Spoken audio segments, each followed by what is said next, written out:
किसी गांव में हरिस्मरण नामक एक निर्धन मनुष्य निवास करता था। दरिद्रता के साथ साथ उसका परिवार भी अति विशाल था। गरीबी के कारण वह अपने बच्चों का उचित भरण पोषण नहीं कर पाता था और उसकी पत्नी भी सदैव अस्वस्थ रहती थी। हरिस्मरण केवल निर्धन ही नहीं था, बल्कि मूर्ख भी था। वह अपढ़ था और अक्सर उसे एवं उसके परिवार को भूखे रहना पड़ता था। हरिस्मरण को कोई कार्य भी नहीं आता था, इसलिए जहां भी वह कार्य मांगने जाता उसे कार्य नहीं मिलता। अपनी निर्धनता से तंग आकर एक दिन हरिस्मरण ने अपने गांव को छोड़ने का निर्णय लिया, क्योंकि उसका मानना था कि इस गांव में उसे कोई काम नहीं मिलेगा। यही सोचकर हरिस्मरण अपने पूरे परिवार के साथ एक दूसरे गांव में जा बसा। नए गांव में पहुंचकर हरिस्मरण वहां के एक सेठ के पास गया और कहने लगा, सेठ जी, मैं एक निर्धन मनुष्य हूं। मैं और मेरा परिवार कई दिनों से भूखे हैं। क्या आप मुझे कोई काम देंगे? सेठ विचार करने लगा कि उसे एक नौकर की आवश्यकता है जो उसके अस्तबल में घोड़ों की देखभाल कर सके। सेठ ने कहा, तुम शरीर से तगड़े दिखते हो, चलो मेरे साथ, मैं तुम्हें काम पर रखता हूं। और सेठ ने हरिस्मरण को अपना नौकर रख लिया और घर के पास ही रहने के लिए एक झोपड़ी दे दी। हरिस्मरण के पुत्र व्यापारी की गाय और घोड़ों की देखभाल करते थे, जबकि उसकी पत्नी व्यापारी के घर की सफाई और अन्य घरेलू कार्य करती थी। शीघ्र ही हरिस्मरण और उसका परिवार सेठ के घर में घुल मिल गया। एक दिन व्यापारी की पुत्री का विवाह था और इस अवसर पर घर में भोज का आयोजन किया गया था। सही समय पर बारात आ गई। तब सेठ ने अपने नौकर हरिस्मरण से पूछा, सब कुछ तैयार है? सभी मिठाइयां थालियों में लगवा दी गई है? जी हुजूर, तैयारी पूरी है, हरिस्मरण ने उत्तर दिया। हरिस्मरण मन ही मन सोचने लगा कि आज उसे भी स्वादिष्ट व्यंजन मिलेंगे और वह अपनी जीभ को तृप्त कर पाएगा। आज मैंने बहुत मेहनत की है। निस्संदेह अतिथियों के जाने के बाद मालिक हमें भी भोजन अवश्य करवाएंगे, उसने सोचा। परंतु ऐसा नहीं हुआ। सारे बाराती और सेठ का परिवार खा पी कर सो गए और नौकरों का ख्याल किसी को नहीं आया। दुखी होकर हरिस्मरण ने अपने परिवार से कहा, चलो बच्चों, अब हम चलकर सो जाते हैं। आज हमारे भाग्य में स्वादिष्ट भोजन नहीं लिखा था। लगता है हमारी जीवा को आज स्वाद नहीं मिल पाएगा।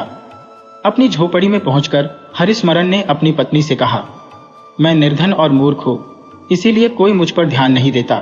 आप चिंता मत करें, हमारे भी अच्छे दिन अवश्य आएंगे। काश मुझे भी कोई गुप्त विद्या आती जिससे लोग मेरा आदर करते।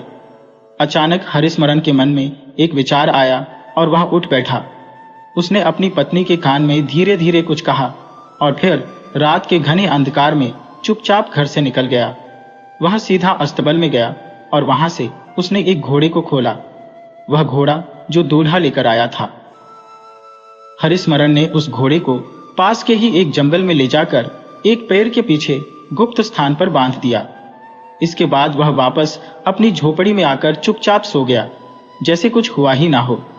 सुबह जब सेठ की आंख खुली तो पूरे घर में यह खबर फैल गई कि दूल्हे का घोड़ा चोरी हो गया है। ये बात सेठ के लिए बड़ी ही अपमानजनक थी। वह अपने जमाई से कहने लगा, बेटा, मुझे बड़ा ही दुख है, ऐसा पहले कभी नहीं हुआ। सेठ ने क्रोध में आकर अपने सब नौकरों को बुलाया और कहा, जाओ, कोना कोना छान मारो और घोड़े को ढूंढकर लेकर आओ। सेठ के जमाई राजा ने कहा, इसका अब कोई भी लाभ नहीं होगा पिताजी, क्योंकि चोर घोड़े को लेकर भाग चुके होंगे। तभी हरिस्मरण की पत्नी, जो वहां पर खड़ी सब कुछ देख रही थी, सेठ के नजदीक आई और बोली, हुजूर, क्या मैं आपको एक सुझाव दे सकती हूँ? मेरे पति बहुत ही बुद्धिमान है। सेठ ने कहा, घोड़ों को ढूंढने के लिए बुद्धि की क्या आवश्यकता है? आखिर तुम कहना क्या चाहती हो? मेरे पति को तत्व का ज्ञान है और वह घोड़ों को ढूंढने में समर्थ है। आप उनसे क्यों नहीं कहते? जब तक उनसे कोई कहेगा नहीं, तब तक वह अपनी ज्ञान शक्ति का प्रयोग नहीं करेंगे। सेठ ने हरिस्मरण को बुलवाया और कहा, हरिस्मरण, कृपया घोड़े को ढूंढने के लिए अपनी ज्ञान और शक्ति का प्रयोग करो। मैं तुम्हें बहुत सारा इनाम दूंगा। हरिस्मरण ने कहा, कल आप मुझे भूल गए थे। आपके घर में अनेक लोग आए और सबने भर पेट स्वादिष्ट खाना खाया, लेकिन आप अपने नौकरों को खाना खिलाना भूल गए। आज जब आपको मेरी जरूरत है तो आपने मुझे याद कर लिया। सेठ ने हाथ जोड़कर कहा, हरिस्मरण, मुझे माफ कर दो, अब ऐसा कभी नहीं होगा, परंतु आज मेरी इज्जत का सवाल है। इसके बाद हरिस्मरण ने एक कागज मांगा और उस पर अनेक प्रकार के चित्र बनाने लगा। वह ऐसा नाटक करने लगा मानो वह कोई गणित लगा रहा हो। कुछ देर बाद वह सेठ से कहता है, सेठ जी, घोड़ा आपके घर के ही पीछे जंगल में है। इससे पहले कि चोर उस घोड़े को ले जाएं, आप उसे ले आइए। और फिर सेठ ने अपने कुछ नौकरों को जंगल में उस स्थान पर भेज दिया जो हरिस्मरण ने उसे बताया था। कुछ देर बाद नौकर दूल्हे के घोड़े को लेकर वापस आ गए और अपने मालिक से कहने लगे, सेठ जी, घोड़ा बिल्कुल वहीं पर था जहां हरिस्मरण ने हमें बताया था। यह सुनकर वहां पर खड़े सभी लोग आश्चर्यचकित रह गए। वे हरिस्मरण को अंतर्यामी मानने लगे और कहने लगे, अरे वाह, लगता है ये कोई बहुत बड़ा जची है जिसने अपनी विद्या से घोड़े का पता लगा लिया। फिर सेठ ने हरिस्मरण को काफी धन इनाम में दिया। अब हरिस्मरण पहले की तरह गरीब नहीं रह गया था। वह अपने परिवार का गुजर बसर अच्छे से करने लगा था। साथ ही पूरे गांव में यह ख्याति फैल गई कि हरिस्मरण एक बहुत ही उच्च कोटि का ज्योतिषी है। एक दिन की बात है, राजा के महल में मंत्री ने आकर राजा से कहा, महाराज, आपके हीरे जवाहरात और स्वर्ण मुद्राएं धीरे धीरे चोरी होती जा रही है। आज जब मैंने जांच की तो कई स्वर्ण मुद्राएं कम थी। यह किसने किया है? हम उस चोर को कैसे पकड़ेंगे? महाराज, मैंने सुना है कि हमारे राज्य में हरिस्मरण नाम का एक आदमी है जो अपनी ज्योतिष विद्या के कारण बहुत प्रसिद्ध है और वह खोई हुई चीजों का पता लगा देता है। वह अवश्य ही आपको बता देगा कि किसने आपके रत्न चुराए हैं और कहां छिपाए हैं। राजा ने उसी समय हरिस्मरण को अपने सामने पेश होने का आदेश दिया। जब राजा के सैनिक हरिस्मरण के घर पहुंचे तो वह भय के मारे कांपने लगा। वह सोचने लगा, अवश्य ही मुझसे कोई अपराध हो गया है जो महाराज ने मुझे इसी समय महल में बुलाया है। सैनिक उसे लेकर राजा के सामने पेश कर देते हैं। तब राजा ने कहा, सुनो, मेरे रत्न किसने चुराए हैं? अगर तुम नहीं बता पाए तो मैं तुम्हारा सिर कटवा दूंगा। हरिस्मरण मन ही मन में सोचने लगा, यह मैं किस मुसीबत में फंस गया। मैंने खुद ही अपनी ख्याति फैलाई और अब खुद ही अपने जाल में फंस गया हूं। अब मैं क्या करूं? अपनी जान बचाने के लिए हरिस्मरण कहने लगा, महाराज, मुझे गणित लगाना पड़ेगा। यह कोई सरल कार्य नहीं है। मैं कल तक ही आपको बता सकूंगा कि आपके रत्न किसने चुराए और कहां छिपाए गए हैं। महाराज ने आदेश दिया, इसको एक कमरे में रखा जाए और वहां पर पहरा लगा दिया जाए। कल इसे वापस मेरे सामने पेश किया जाए। हरिस्मरण अपने कमरे में बैठा हुआ था और सोच रहा था कि अब उसका क्या होगा। दूसरी तरफ महल में जीवा नाम की एक दासी थी जो वास्तव में रत्न चुराने की अपराधी थी। वह अपने भाई के साथ मिलकर रोज थोड़ी थोड़ी रत्न राजा के खजाने से चुराती थी। जब उसे पता चला कि महल में एक प्रसिद्ध ज्योतिष आया है जो चोर का पता बताएगा तो वह घबरा गई। वह सोचने लगी, यह आदमी तो अंतर्यामी है, मैंने भी इसके बारे में काफी सुना है। अब मैं बच नहीं पाऊंगी। इसे अवश्य ही पता चल जाएगा कि मैं ही चोर हूं और फिर महाराज मेरा सिर काट देंगे। रात गहरी होते ही जीवा उस कमरे के बाहर गई जहां हरिस्मरण को रखा गया था। वह दरवाजे के साथ कान लगाकर अंदर की बातें सुनने का प्रयास करने लगी। अंदर बैठा हरिस्मरण बहुत ही घबराया हुआ था। वह सोच रहा था कि यह मुसीबत उसकी खुद की ही लाई हुई है। न मैं अपने बारे में यह प्रसिद्ध करता कि मैं अंतर्यामी हूं और ना ही मैं इस मुसीबत में पड़ता। यह सारी मुसीबत मेरी इस जीवा के कारण है। जिस दिन मालिक के घर में बारात आई थी उस दिन यह जीवा स्वादिष्ट खाना खाना चाहती थी। हरिस्मरण बड़बड़ा रहा था। वह जोर जोर से चिल्लाने लगा, यह सब कुछ इस जीवा के कारण ही हुआ है। हे जीवा, तूने यह क्या कर दिया? तूने अपनी इच्छाओं की पूर्ति के लिए सभी मर्यादाओं को लांघ दिया। अब तू अवश्य ही अपने कुकर्म का फल भोगेगी। बाहर खड़ी जीवा यह सब सुन रही थी। वह सोचने लगी, हे भगवान, इसे तो सब कुछ मालूम है। अब मैं क्या करूं? सर्वोत्तम तो यही होगा कि मैं इसके पास जाकर अपना अपराध स्वीकार कर लूं और इसकी सहायता मांगूं। दासी मौका पाकर हरिस्मरण के कमरे में घुस गई और उसके पैरों में गिरकर बोली, हे श्रीमान, मैं वही दुर्भाग्यशाली जीवा हूं जिसने राजा का धन चुराया है। हरिस्मरण पहले तो चौंक गया, परंतु फिर उसे सारी बात समझ में आ गई और वह मन में सोचने लगा, यह तो वास्तव में ही अद्वितीय है। क्या भाग्य है मेरा! निश्चित रूप से यदि किसी का भाग्य अनुकूल हो तो उसके लिए सब कुछ संभव हो सकता है। मैं तो यहां पर अपनी मूर्ख जीभ को दोष दे रहा था और असली चोर स्वयं ही मेरे चरणों में आ गिरा। वास्तव में गुप्त अपराध भयवश प्रकट हो ही जाता है। तभी वह दासी बोली, हे सज्जन, यह थोड़ा सा स्वर्ण आपके लिए है। कृपया इसे स्वीकार करें और मुझे फांसी के फंदे से बचा लें। हरिस्मरण ने तत्काल ही सोच विचार कर लिया और बोला, हे धूर्त स्त्री, यहां से चली जा। मुझे यह सब बताने की जरूरत नहीं है, मुझे पहले ही सब कुछ मालूम है। हे श्रीमान, कृपया मुझ पर दया कीजिए, मैं आपके आगे हाथ जोड़ती हूँ, मेरी रक्षा कीजिए। ठीक है, क्योंकि तूने मेरे चरणों में शरण ली है, इसीलिए मैं तेरा नाम नहीं लूंगा। तेरे पास जितना भी धन है जो तूने राजा के खजाने से चुराया है, वह तू शीघ्र जाकर राजा के बाग में अनार के पेड़ के नीचे दबा दे और यहां से भाग जा। दासी ने ठीक वैसा ही किया और फिर हरिस्मरण आराम से अपने कमरे में लेटकर सो गया। अगली सुबह राजा ने हरिस्मरण को बुलाया और पूछा, तो क्या तुम्हें अपराधी का पता चला? क्या तुम हमें बता सकते हो कि हमारा धन कहां पर है? हरिस्मरण ने कहा, महाराज, हम महल के पीछे बाग में चलते हैं, मैं वहीं पहुंचकर आपको सब कुछ बताऊंगा। राजा और उसके कुछ सिपाही, साथ में मंत्री, सभी मिलकर बाग में गए और फिर हरिस्मरण ने कहा, महाराज, उस अनार के पेड़ के नीचे भूमि को खुदवा दीजिए। जब सैनिकों ने वह जमीन खोदी तो सचमुच वहां पर एक धन की पोटली निकली, जिसमें राजा के खजाने से चुराई गई स्वर्ण मुद्राएं और हीरे मोती मौजूद थे। हरि ने कहा, यह लीजिए महाराज, आपका धन। इसमें कुछ धन कम है, क्योंकि चोर वह धन लेकर भाग गए और आप उन चोरों को नहीं पकड़ सकते, क्योंकि वे दूसरे राज्य में जा चुके हैं। अपना धन वापस पाकर राजा बहुत ही प्रसन्न था। वह कहने लगा, हरिस्मरण, मैं तुमसे बहुत ही प्रसन्न हूं और तुम्हें खूब सारा इनाम देना चाहता हूं।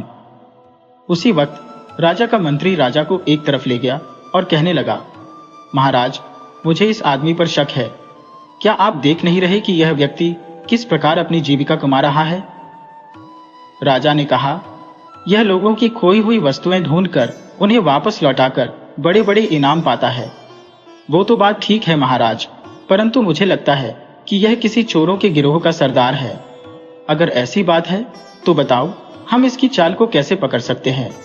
और फिर मंत्री ने राजा के कान में कुछ योजना समझाई। योजना सुनकर राजा ने कहा, ठीक है, जैसा तुम कहते हो, हम बिल्कुल वैसे ही इसकी एक परीक्षा ले लेते हैं, जिससे सिद्ध हो जाएगा कि यह वास्तव में ही अंतर्यामी है या फिर कोई ढोंगी।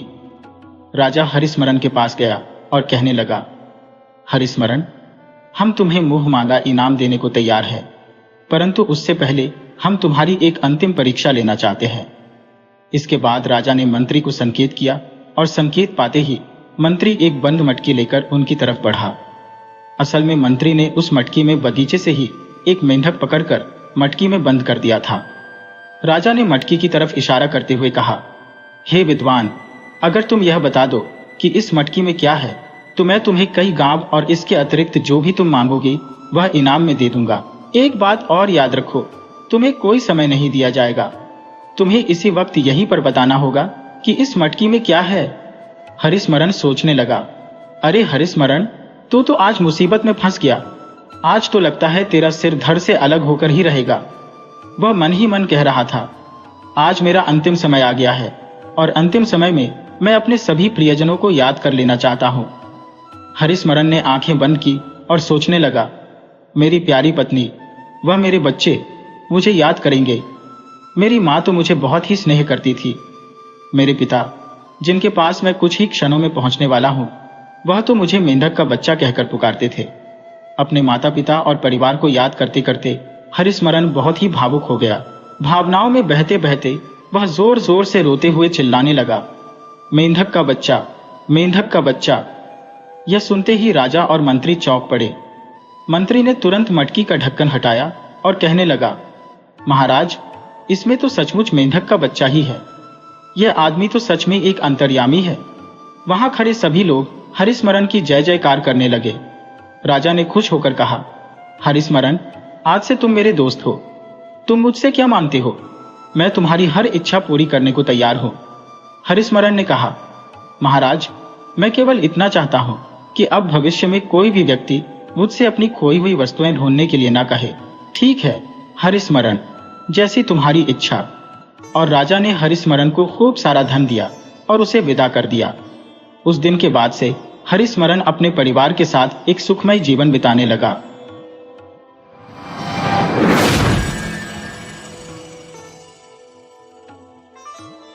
पुराने जमाने की बात है। धर्मपुर नाम के एक गांव में कर्मवीर नाम का एक सुनार रहता था। उसका काम सिर्फ सोना बेचना ही नहीं, बल्कि अगर किसी जरूरतमंद को जरूरत पड़ती तो वह अपना सोना उसके पास गिरवी रखकर उन्हें ब्याज पर पैसे भी दे देता था। एक दिन की बात है, मयूर नाम का एक आदमी सुनार के पास आया और कहने लगा, सेठ जी नमस्कार, मेरा नाम मयूर है। मुझे अपने घर के खर्च के लिए कुछ धन की आवश्यकता है। मुझे मालूम हुआ है कि आप सोना गिरवी रखकर ब्याज पर पैसे देते हैं, इसीलिए मैं आपके पास आया हूं। सुनार ने कहा, तुमने बिल्कुल ठीक सुना है। मैं कर्ज के रूप में धन दे दूंगा, लेकिन तुम्हारी कोई भी कीमती वस्तु मेरे पास गिरवी रखनी होगी। बताओ, तुम्हारे पास ऐसी कोई वस्तु है? मयूर बोला, सेठ जी मुझे यह बात पता है, इसीलिए मैं अपने साथ अपने पुश्तैनी गहनों में से एक सुंदर हार लेकर आया हूं। आप इसे अपने पास गिरवी रख लीजिए और मुझे धन दे दीजिए। ठीक है, दिखाओ तुम अपना पुश्तैनी हार, सुनार ने कहा। इसके बाद सुनार ने मयूर से वह गहने लेकर उनकी जांच करने लगा। जब उसे इस बात की तसल्ली हो गई कि गहने असली सोने के बने हुए हैं, तो सेठ ने मयूर को कर्ज के रूप में कुछ धन दे दिया और फिर कहने लगा, देखो मयूर, वैसे तो मैं इतनी आसानी से किसी को धन नहीं देता, लेकिन तुम्हें देखकर लगता है कि तुम सचमुच किसी मुसीबत में हो। बस इसीलिए मैंने यह हार गिरवी रखकर तुम्हें पैसे दे दिए हैं। अब जब भी तुम्हारे पास कर्ज चुकाने लायक पैसे हो, तो तुम ब्याज समेत मेरी रकम वापस करके अपने गहने ले जा सकते हो। तब तक ये गहने मेरे पास ही पड़े रहेंगे। ठीक है सेठ जी, आपने मेरी जो मदद की उसके लिए आपका बहुत बहुत धन्यवाद। आपकी रकम आपको जल्द से जल्द मैं वापस कर दूंगा और अपने गहने ले जाऊंगा। अब मुझे आज्ञा दीजिए, मैं चलता हूं, मयूर ने कहा और फिर सेठ के पास अपने गहने गिरवी रखकर और कर्ज की रकम लेकर वहां से चला गया। कुछ दिनों के बाद जब मयूर के हाथ में धन आ जाता है, तो वह सुनार के पास अपने गहने वापस लेने के लिए उसकी दुकान पर गया। उसे देखकर सुनार कहने लगा, अरे मयूर, कैसे हो? सब ठीक चल रहा है?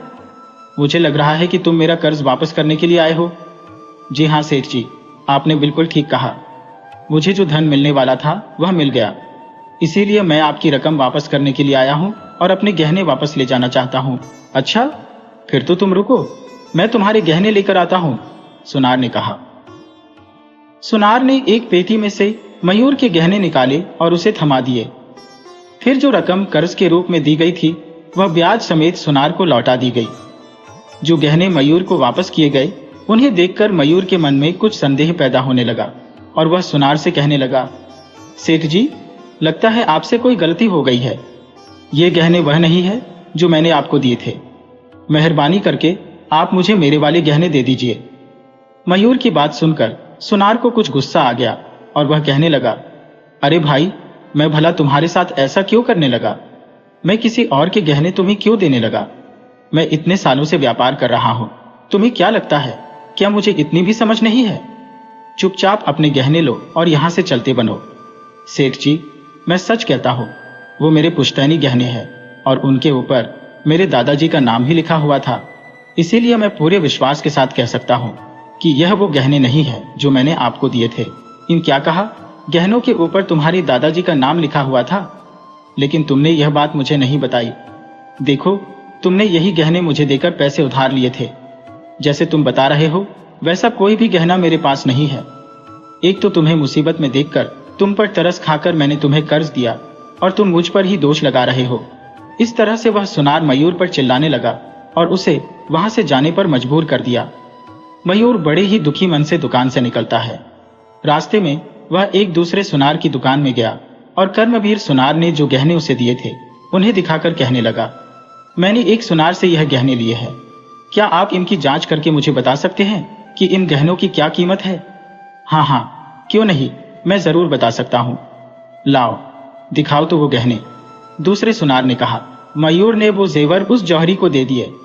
गहनों को अच्छी तरह से जांचने के बाद वह जौहरी कहने लगा, बेटा, यह गहने तुम्हें जिसने भी दिए हैं उसने तुम्हें धोखा दिया है, क्योंकि यह गहने सोने के नहीं है, बल्कि यह तो नकली गहने हैं, बिल्कुल नकली। इनकी कुछ भी कीमत नहीं है। यह आप क्या कह रहे हैं सेठ जी? एक बार फिर से ध्यान से देखिए।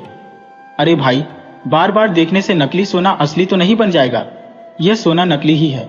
जिसने भी तुम्हें यह दिया है उसे वापस लौटा दो।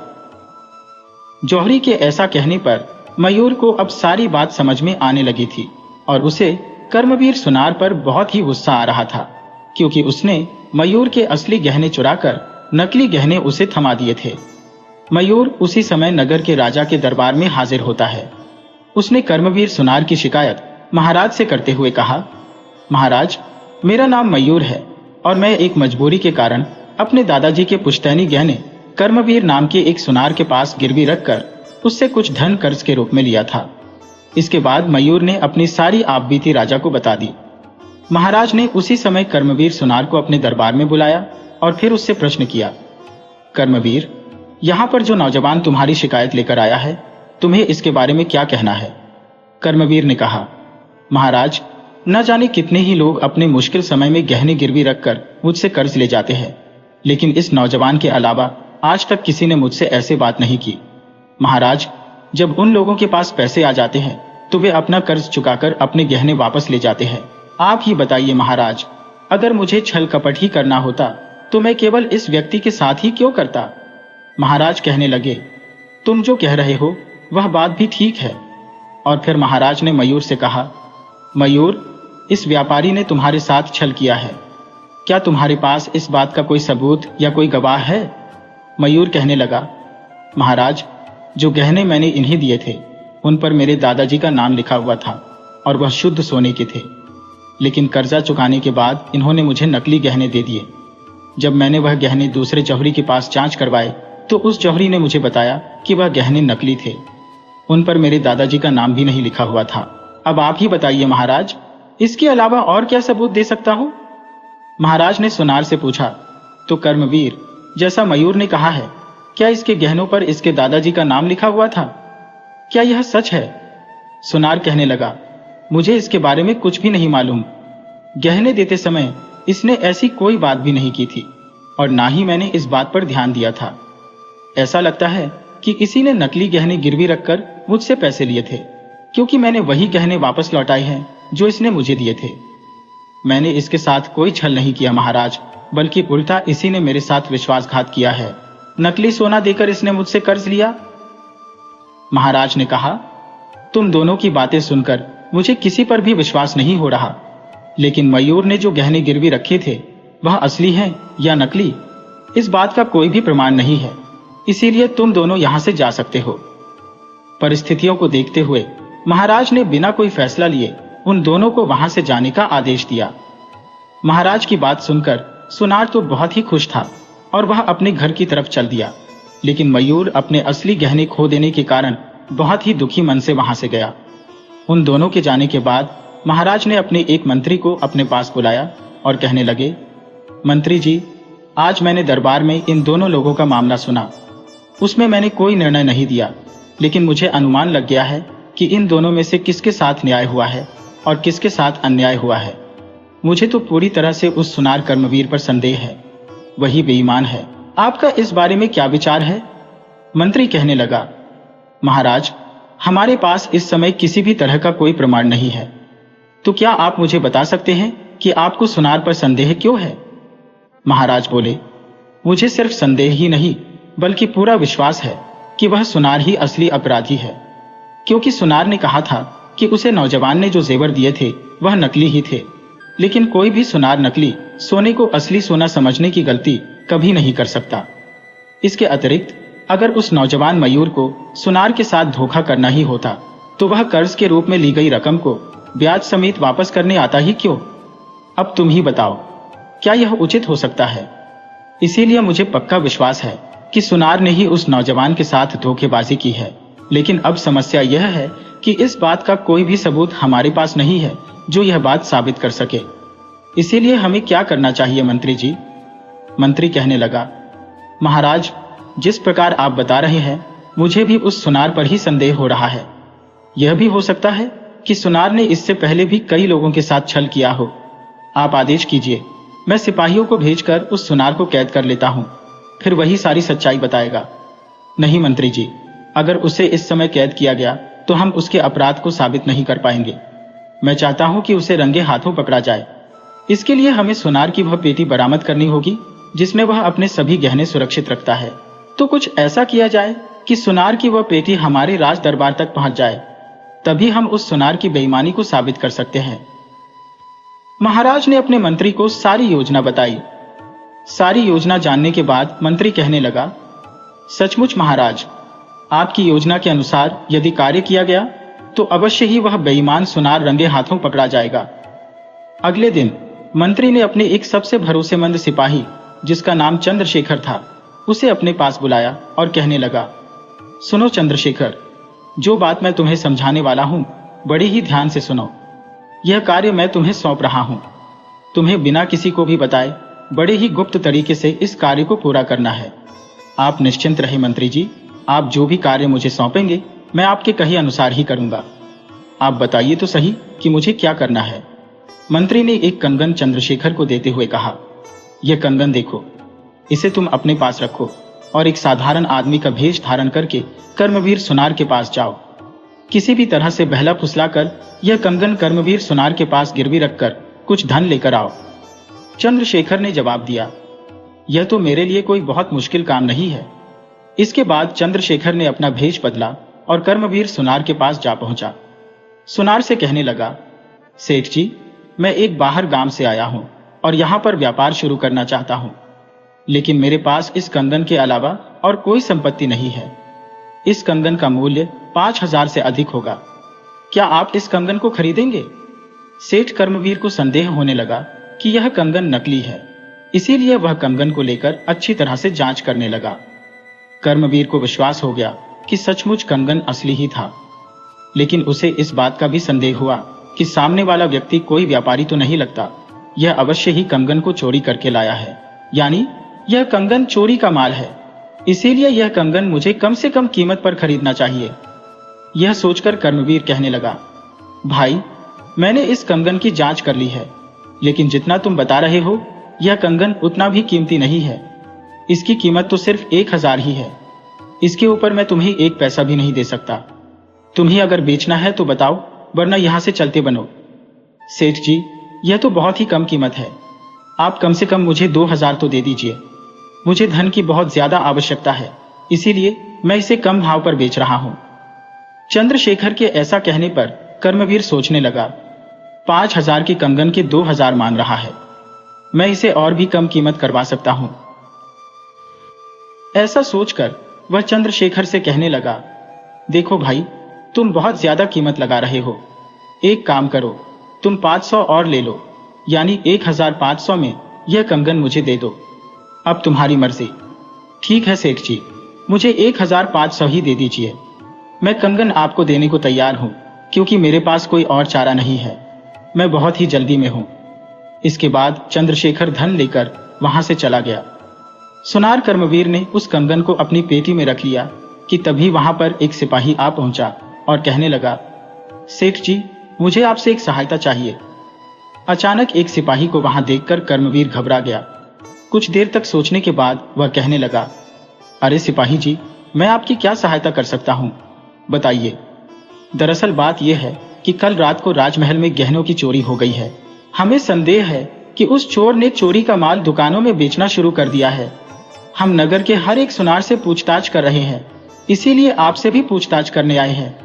अगर आप हमारा सहयोग करेंगे तो जल्दी ही हमारा काम पूरा हो जाएगा और हम यहाँ से चले जाएंगे। ये सुनकर कर्मवीर कुछ घबरा गया। उसे समझ में नहीं आ रहा था कि क्या करूं और क्या ना करूं। वह कहने लगा, अरे सिपाही जी, मैं उस तरह का आदमी नहीं हूं। मेरे पास तो सिर्फ मेरे बनाए हुए गहने ही होते हैं। मैं किसी से भी चोरी का माल नहीं खरीदता। सिपाही कहने लगा, तो ठीक है महाशय, मैं आपकी वह पेटी देखना चाहता हूं जिसमें आप गहने रखते हैं। यह कहते हुए सिपाही ने कर्मवीर सुनार की गहनों की पेटी अपने कब्जे में ले ली। गहनों की पेटी खोलने पर कंगन उसी में मौजूद था। कंगन उठाकर सिपाही कहने लगा, अरे, यह तो वही कंगन है जो राजमहल से चोरी हुआ है। लेकिन तुमने तो कहा था कि तुम चोरी का माल नहीं खरीदते, फिर राजमहल का यह कंगन तुम्हारे पास कहां से आया? सिपाही की बात सुनकर सुनार समझ गया कि वह अब फंस चुका है, लेकिन अब किया भी क्या जा सकता था। वह सिर झुकाकर खड़ा हो गया। सिपाही उसे गरजते हुए कहने लगा, चलो, ये पेटी उठाकर मेरे साथ राजमहल चलो। अब महाराज ही तुम्हारा फैसला करेंगे। सिपाही, सुनार और उस पेटी को लेकर राजा के दरबार में जा पहुंचा। लेकिन वहां जाकर कर्मवीर सुनार ने देखा कि जिन जिन लोगों ने कर्मवीर से धोखा खाया था सभी वहां पर मौजूद थे, जिनमें से एक मयूर भी था। महाराज कहने लगे, हाँ तो सेठ कर्मवीर, अब तुम मुझे बताओ कि तुम्हारे पास यह कंगन कैसे आया। पहले तो तुम मुझे यह बताओ कि तुम व्यापार कैसे करते हो। अपनी पोल खोलती हुई देखकर कर्मवीर घबरा गया। इसके बाद महाराज ने आदेश दिया कि पेटी में रखे हुए गहनों को बाहर निकाला जाए। जैसे ही गहनों को बाहर निकाला गया तो सबसे पहले मयूर ने अपने दादाजी के पुष्ट गहनों को पहचान लिया और कहने लगा, यही है मेरे असली गहने। जांच करने पर पता चला कि सचमुच उन गहनों पर मयूर के दादाजी का नाम लिखा हुआ था। इसके अतिरिक्त वहां पर मौजूद अन्य लोग जिन्हें सुनार ने धोखा दिया था वह भी आगे बढ़कर उन गहनों में से अपने अपने गहनों की पहचान करने लगे। अब सुनार कर्मवीर की पोल पूरी तरह से खुल चुकी थी। वह घबराकर महाराज से कहने लगा, महाराज मुझे क्षमा कर दीजिए। असल बात यह है कि मेरे पास जो कोई भी कर्ज लेने के लिए आता था और अपने गहने गिरवी रख देता था, कर्ज लौटाने पर मैं उन्हें हूबहू वैसे ही नकली गहने बनाकर वापस कर देता था। इस तरह से मैंने इन सभी लोगों को धोखा दिया। जब लोगों को अपने साथ हुए इस छल का पता लगता तो वह मेरे पास आते थे। मैं उल्टा उन्हीं पर दोष लगाकर उन्हें वापस लौटा देता था। ये कंगन चोरी का कंगन है ऐसा मुझे अनुमान हो गया था, लेकिन फिर भी मैंने बहुत ही कम कीमत पर इसे खरीदा। इस तरह से कर्मवीर ने अपनी सारी बात महाराज को बता दी। इसके बाद महाराज कहने लगे, ध्यान से सुनो कर्मवीर, मुझे पहले से ही तुम पर संदेह हो चुका था, इसीलिए मैंने तुम्हें रंगे हाथों पकड़ने के लिए अपने एक भरोसेमंद आदमी को तुम्हारे पास वह कंगन लेकर भेजा था। उस कंगन को देखकर तुम्हारे मन में लालच आ गया और तुम फंस गए। महाराज, मुझसे बड़ी ही भूल हो गई, मुझे क्षमा कर दीजिए। नहीं कर्मवीर, तुमने जो अपराध किया है वह कोई साधारण अपराध नहीं है जिसके लिए तुम्हें क्षमा कर दो, इसीलिए तुम्हें दंड तो देना ही होगा। इसके बाद मयूर और बाकी लोगों को उनके असली गहने लौटा दिए गए और सुनार को कारागार में डाल दिया गया। मयूर और बाकी सभी लोग अपने असली गहने पाकर बहुत ही खुश थे। वे महाराज की जय जयकार करने लगे और राज दरबार से चले गए। पूरी प्रजा में जब यह बात पता चली तो सभी लोग अपने महाराज की चतुराई की प्रशंसा करने लगे।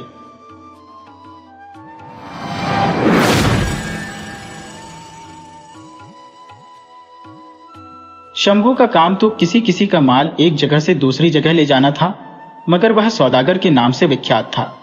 लोग उसे शंभू सुधाकर कहते थे। अब किसी को क्या पता था कि वह अपना माल बेचने आया है या किसी दूसरे कारोबार के सिलसिले में। देखने वाला उसे मालिक ही समझता था। शंभू भी हर एक के सामने यह वजाहत नहीं करता था कि वह अपना माल बेच रहा है या कमीशन पर दूसरों का। शंभू के पास माल बर्दारी के लिए एक सफेद रंग का खच्चर था। आपने खच्चर का नाम तो सुना ही होगा। यह घोड़ा और गधा का मिश्रण होता है। कुछ आधी घोड़े की तरह तेज दौड़ सकता है और ज्यादा वजन उठा सकता है, और कुछ गधी की तरह हठी होता है। कभी कभी जिद पर आ जाए तो रास्ते में ही अड़ जाता है। चाहे कितना भी मार लो, चलने का नाम नहीं लेता। यही आदतें शंभू के खच्चर काकों में भी थी, मगर शंभू को इसकी आदतों से कोई फर्क नहीं पड़ता था। वह तो उससे माल बर्दारी का काम लेता था और अपनी रोजी कमाता था। शंभू को यह बात बिल्कुल पसंद नहीं थी कि कोई उसके खच्चर को खच्चर कहे। वह बातों ही बातों में खच्चर का नाम काको कर जाहिर कर देता था, ताकि सामने वाले को पता चल जाए कि इसका नाम काको है। काको बहुत अच्छा जानवर था, कम खाता था और कम पूरा करता था। यही वजह थी कि शंभू ने उसे अपने साथ रखा हुआ था। जब भी शंभू कारोबार से लौटता और कमीशन की याद आती तो वह पैसों में से काको के लिए अच्छा दाना भी लाता था। एक दिन शंभू किसी रेगिस्तान से गुजर रहा था कि उसने देखा कुछ सौदागर आपस में झगड़ रहे थे। शंभू उनके पास गया। उनमें से एक सौदागर ने कहा, अजनबी, क्या तुम हमारे बीच फैसला करोगे? शंभू ने पूछा, क्या मसला है जिसका तुम्हें मुझसे फैसला करवाना है? सौदागर ने बताया, हम में से एक की जड़ के पास सच्चे मोतियों की थैली थी जो वह दूसरे शहर बेचने के लिए लेकर जा रहा था। जब हम रात को सो गए और सुबह उठे तो वह थैली गायब थी। यकीनन वह थैली हम में से किसी ने चोरी की है, क्योंकि इस जगह कोई दूसरा व्यक्ति ना आया न गया। अब हमें चोर का पता लगाना है। शंभू ने सबके चेहरों को गौर से देखा और कहा, क्या तुम में से किसी के पास इत्र है? दो सौदागरों ने इत्र की बोतलें निकालकर शंभू को दे दी। शंभू ने एक फेमस खाली कराया और उसमें अपने कदमों को ले गया। कुछ समय बाद वह वापस आया तो उसके हाथों में इत्र की दोनों बोतलें खाली थी। सब सौदागर हैरान थे। शंभू ने कहा, मेरे खच्चर में यह खूबी है कि वह चोर को पहचानकर शोर मचाने लगता है, लेकिन इसके लिए उसे इत्र पिलाना पड़ता है। सारे सौदागर इस बात पर हैरान थे, लेकिन वे देखना चाहते थे कि खच्चर कैसे चोर की पहचान करेगा। सबसे पहले जड़ ही को हम दिया गया कि वह अंदर जाए और काको को छू कर आए। जड़ ने ऐसा किया, लेकिन काको ने कोई प्रतिक्रिया नहीं दी। फिर अन्य सौदागर भी गए, लेकिन काको ने किसी पर प्रतिक्रिया नहीं दी। शंभू ने सबके हाथों को सूंघा। जब उसने 12वें व्यक्ति का हाथ सूंघा तो उसे शक हुआ। उसने उसे कतार से बाहर निकाल दिया और बाकी लोगों के हाथों को सूंघने लगा। शंभू ने 12वें व्यक्ति का हाथ पकड़कर सरदार के हाथ में दे दिया और कहा, यही चोर है। सारे सौदागर हैरान थे। सरदार ने पूछा, शंभू, अगर यही चोर है तो इसका सबूत क्या है? शंभू ने कहा, मैंने इत्र को खच्चर की गार्डन के चारों तरफ मल दिया था। जो चोर था उसने गार्डन को हाथ नहीं लगाया, क्योंकि वह जानता था कि वह पकड़ा जाएगा, इसलिए उसके हाथ से इत्र की खुशबू नहीं आई। सरदार ने चोर की तलाशी ली और सच्चे मोतियों की थैली उसके सामान से बरामद हो गई। सारे सौदागर शंभू का शुक्रिया अदा करने लगे और चोर को सजा दी गई और सबने मिलकर 20 अशर्फी प्यार से इनाम में दे दी। ससुर को साथ लेकर शंभू बहुत खुशी खुशी लौट रहा था। वह विशेष रूप से इसलिए प्रसन्न था क्योंकि उसने इसी तरह का वाकया किसी पुरानी किताब में पढ़ा था। इस अनुभव ने उसके ज्ञान में इजाफा किया और उसे काम आ गई। 20 अशर्फियों की संख्या ने शंभू के जीवन में बड़ा परिवर्तन ला दिया। उसने सोचा, मैं कब तक लोगों का सामान एक शहर से दूसरे शहर तक कमीशन पर लाता जाता रहूंगा? क्यों ना इन 20 अशर्फियों से कोई छोटा मोटा कारोबार शुरू कर लूं। उसे व्यापार का तजुर्बा था, जो इस सोच को आगे बढ़ाने में सहायक साबित हुआ। शंभू ने 20 अशर्फियों में से 15 अशर्फियों से गर्म कपड़े खरीदे ताकि वह इन्हें पड़ोस के शहर में बेच सके। वहां की ठंड बहुत ज्यादा थी और ये कपड़े आसानी से बिक सकते थे। इस प्रकार उसने अपने पैसे का बेहतर उपयोग किया और अपनी और अपने खच्चर काको की जरूरतें पूरी की। ईशा की नमाज के बाद शंभू ने काको को तैयार किया और गर्म कपड़ों को लादकर रवाना हो गया। उसे इतना तजुर्बा था कि वह इस समय अपने घर से चलकर सुबह के वक्त उस शहर में पहुंच जाएगा। रात भर यात्रा करने के बाद वे सुरक्षित उस शहर तक पहुंच गए। थोड़ा आराम करने और थकान उतारने के बाद शंभू बाजार की ओर चल पड़ा। बाजार में एक अजनबी ने उसे नमस्कार किया और जल्द ही उससे मोलभाव शुरू कर दिया। अस्सलाम वालेकुम। उस व्यक्ति ने दूर से सलाम किया और पास आते ही शंभू से हाथ मिलाया। शंभू ने भी मुस्कुराते हुए उसका स्वागत किया। अजनबी ने पूछा, क्या सामान लाए हो? शंभू ने बताया, तुम्हारे शहर में ठंड बहुत ज्यादा है, इसलिए ऊनी कपड़े और अन्य गर्म कपड़े लाया हूं। अजनबी ने उत्सुकता से पूछा, जरा दिखाना, मैं इस बाजार में दुकान चलाता हूं। अगर मुझे सामान पसंद आया तो मैं सब खरीद लूंगा। शंभू ने फौरन कपड़ों को दिखाया। अजनबी को सामान पसंद आया और उसने पूछ लिया, सारे सामान के कितने दाम लोगे? शंभू ने कहा, अगर मैं इसे खुद बेचूं तो मुझे 100 अशर्फियां मिल सकती हैं। अजनबी ने प्रस्ताव दिया, मैं तुम्हें 50 अशर्फियां अभी दे दूंगा। शंभू को यह प्रस्ताव सही लगा और उसने अजनबी को सामान बेच दिया। इसके बाद दोनों की दोस्ती हो गई। शंभू उस व्यक्ति को उसकी जरूरत का सामान लाकर देता और वह उसे अच्छे दामों पर खरीदता। इस प्रकार दोनों व्यापारी अमीर हो गए और उनकी दोस्ती गहरी हो गई। शंभू अभी जवान था और उसकी शादी नहीं हुई थी, जबकि अजनबी की संतानें बड़ी हो चुकी थी। अजनबी ने शंभू की हालत जानकर उसे अपनी बेटी से शादी का प्रस्ताव दिया। शंभू ने यह प्रस्ताव स्वीकार कर लिया और उनकी शादी हो गई। दोनों व्यापारी ईमानदारी से व्यापार करते रहे। वे किसी के पैसे का हक नहीं मारते थे और ना ही अपना हक छोड़ते थे। अगर कोई सामान खराब होता तो वे उसे तुरंत बदल देते। इसी ईमानदारी और मेहनत ने उन्हें मशहूर और हर दिल अजीज बना दिया। प्यारे दोस्तों, अगर कहानी अच्छी लगी हो तो लाइक करें और शेयर करें।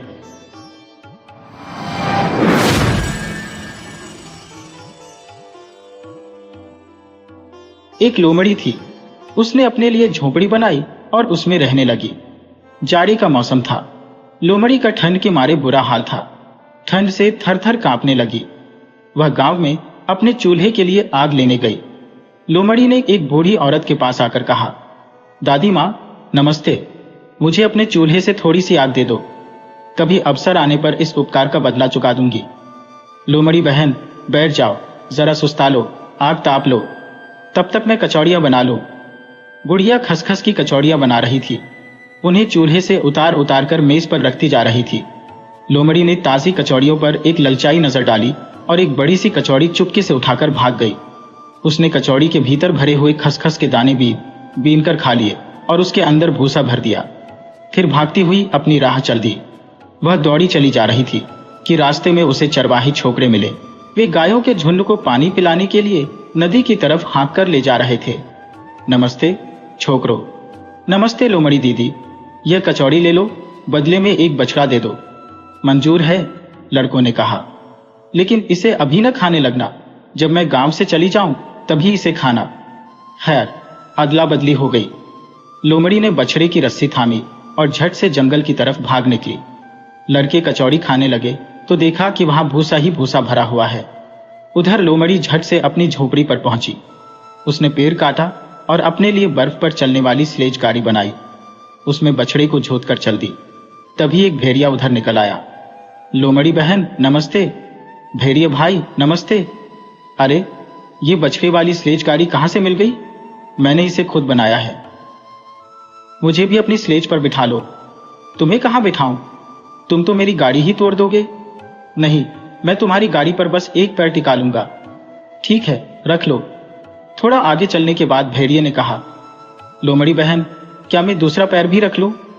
भाई, तुम तो मेरी गाड़ी तोड़ डालोगे। नहीं बहन, तुम्हारी गाड़ी टूटेगी नहीं। ठीक है, दूसरा पैर भी रख लो। भेड़िए ने अपना दूसरा पैर भी स्लेज गाड़ी पर रख लिया। इस तरह दोनों चलते रहे। अचानक चरचराने की तेज आवाज हुई। भाई, तुम तो मेरी स्लेज ही तोड़े दे रहे हो। नहीं लोमड़ी बहन, यह तो मैं दांत से अखरोट फोड़ रहा हूं। देखो, जरा ध्यान रखना। फिर वे आगे चल दिए। लोमड़ी बहन, क्यों ना मैं तीसरा पैर भी रख लूं? कहां पैर रखोगे? स्लेज टूट जाएगी, तब मैं लकड़ी किस पर ढोऊंगी? नहीं बहन, गाड़ी को कुछ नहीं होगा। अच्छा, तो पैर रख लो। भेड़िया ने तीसरा पैर भी स्लेज गाड़ी पर रख लिया। फिर चरचराने की तेज आवाज हुई। अरे तौबा, लोमड़ी बोली। भाई, अब तुम मेहरबानी करके उतर जाओ, तुम मेरी गाड़ी का कचूमर निकाल दोगे। अरे बहन, तुम नाहक परेशान होती हो। मैंने तो दांत से अखरोट फोड़ा है, लाओ मुझे भी दो। खत्म हो गया, बस आखिरी बचा था। फिर वे आगे चलते रहे। लोमड़ी बहन, मुझे अब अपनी गाड़ी पर बैठ ही जाने दो। तुम ही बताओ कहां बैठोगे? वैसे ही मेरी गाड़ी चरचरा रही है, अब क्या उसे तोड़कर ही मानोगे? मैं बस हौले से बैठूंगा। ठीक है, तुम ही जानो। बस, फिर क्या? भेड़िया जैसे ही बैठा, स्लेज गाड़ी चरचराकर टूट गई। लोमड़ी ने उसे खूब बुरा भला कहा। जब उसे कोस कोस कर थक गई तो बोली, जाओ लकड़ियां चीर कर लाओ और नई स्लेज के लिए पेड़ गिराओ और उसे ढोकर यहां लाओ। मैं पेड़ कैसे गिराऊंगा? मुझे तो यह भी नहीं मालूम कि स्लेज के लिए कैसी लकड़ी चाहिए। तो यह बात है, स्लेज तोड़नी तुम्हें आती है, पर लकड़ी का इंतजाम करने में तुम्हारी अक्ल चरने चली गई। फिर उसे पहले की तरह कोसने लगी। जब कोस कोस कर खूब थक गई तो बोली, हाँ तो सुनो। जंगल में पहुंचने के बाद यह कहना, खुद कटकर गिर जाए पेड़, सीधा पेड़, टेढ़ा पेड़, खुद कटकर गिर जाए पेड़, सीधा पेड़, टेढ़ा पेड़। यह सुनकर भेड़िया वहां से चल दिया। जंगल में पहुंचने के बाद वही बातें दोहराने लगा जो लोमड़ी ने बताई थी। खुद कटकर गिर जाए पेड़, टेढ़ा पेड़, टेढ़ा पेड़, खुद कटकर गिर जाए पेड़, टेढ़ा पेड़, टेढ़ा पेड़, और पेड़ कटकर गिर पड़ा। पेड़ भी क्या था, टहनिया ही टहनिया। एक सीधी छड़ी तक न बने ऐसे पेड़ से स्लेज की पटरियों की तो बात ही दूर रही। ऐसा पेड़ भेड़िया उठा लाया था। उसे देखते ही लोमड़ी आग बबूला हो उठी। फिर क्या, शुरू हो गया उसे डांटने फटकारने का नया दौर। अरे, आखिर के दुश्मन तुझे जैसा मैंने बताया था उसे तूने सही सही न दोहराया होगा। मैंने तो लोमड़ी बहन वहां खड़े होकर यही दोहराया था, खुद कटकर गिर जाए पेड़, टेढ़ा पेड़, टेढ़ा पेड़। मैं पहले ही जानती थी। भाई, तुम तो निरे काट के उल्लू हो। बैठ जाओ यहां, अभी मैं खुद पेड़ काट कर लाती हूं। और वह जंगल की ओर चल दी। भेड़िए को बैठे बैठे भूख लगाई। उसने लोमड़ी के घर को छान मारा, वहां खाने के लिए कुछ न था। भेड़िया सोचता रहा, जुगाड़ बैठाता रहा। आओ फिर बछड़े को ही मारकर खा डाले और यहां से रफू चक्कर हो जाए। भेड़िया ने बछड़े की बगल में एक सुराख बनाया और अंदर ही अंदर उसे खाकर खोखला कर दिया। बीच की खाली जगह में उसने गौरैया भर दी और सुराख को फूस से ढक दिया और खुद 9-2-11 हो गया। घर लौटकर लोमड़ी ने नई स्लेज बनाई और उसमें बैठकर बोली, चल रे बछड़े चल। लेकिन बछड़ा अपनी जगह से ना हिला। लोमड़ी ने उसे चाबुक मारा। चाबुक मारते ही फूल का गुच्छा बाहर गिर पड़ा और फुर्र फुर्र करती गौरैया उड़ गई।